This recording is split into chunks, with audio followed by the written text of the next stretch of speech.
na po. Magpapakahirap, magpapaaraw, mag-i-spend sa putang inang rally nyo. Pero ang mga senior citizen na ito, umuwing nagrereklamo. Pinangakuan daw sila ng kanilang community leader na mabibigyan kapag umaten sa rally. Magkano mapangako? 1,000 po bawat isa. Kasi doon mo na, pagkain mo na, pamasahin mo, doon na lahat kukuhain. Oo. Ngayon, wala pa po. Hindi namin alam kung paano. Kahit papaano lang naman, kung kahit pamasahin may balik, wala pang kain. Sinusubukan naming makuha ang panig ng mga organizer ng rally ukol dito. Pero ang mga senior citizen na ito, mga kaibigan, disclaimer lang po bago ko ituloy yung mga sasabihin ko.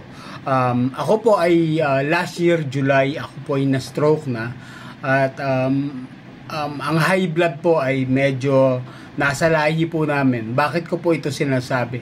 Kasi po hindi ko alam kung kakayanin ng emosyon ko yung inis kong sasabihin sa inyo. Kasi nga ako'y talagang sobrang disgusto sa organizer ng rallying ito. Sa aking pagkakatanda, may memory serves me right, ito po ay last year pang ipinananawagan o inoorganisa yung kahapong rally nila Cielo Magno at itong running priest na ito at ito nga si Congressman Ngeta Bibs, yung congressman na nakangiwi, siya naman yung maingay kahapon doon at ng mga leftist side at pinaka bagot na bagot ako dito kay Cielo Magno kasi napakawalang hiyang edukadang makapal ang mukha. Cielo Magno, alam ko babae ka, napakamarespeto ko sa babae, pero pasensya ka na, disclaimer ulit, hindi ko alam kung kakayanin kong hindi ka mamura sa mga sasabihin ko ngayon. Ngayon, ito ang point ko.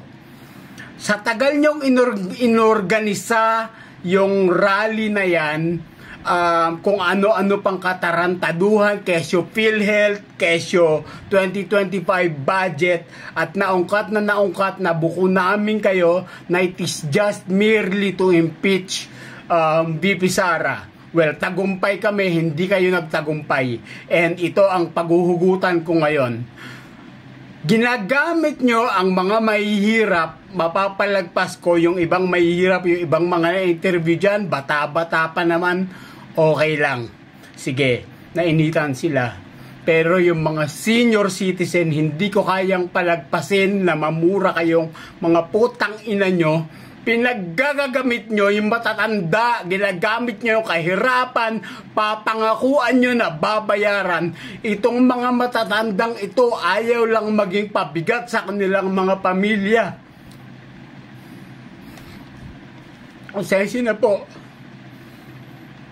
Magpapakahirap, magpapaaraw, mag-i-spend sa putang inang rally nyo, hindi nyo babayaran. Sabihin nyo sa aking fake news yan. In-screenshot yan nung vlogger sa 24 oras sa Channel 7 mismo, mainstream media. So hindi yan fake. Again, nag-i-express lang ako ng opinion. Uumpisahan nyo ang rally nyo sa isang pukinang inang misa nyo, mga Katoliko. Hindi ko kayo nilalahat, pero putang inang mga kaparian yung involved dyan. Lalo ka na running priest ka, buha ka ng ina ka.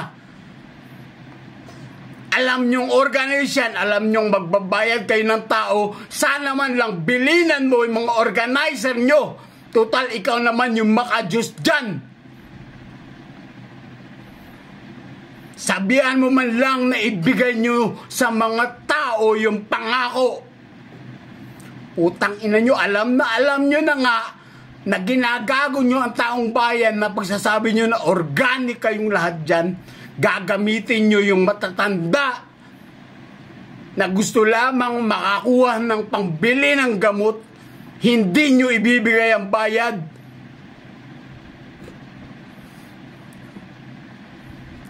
Putang ina nyo, mamatay na kayong lahat.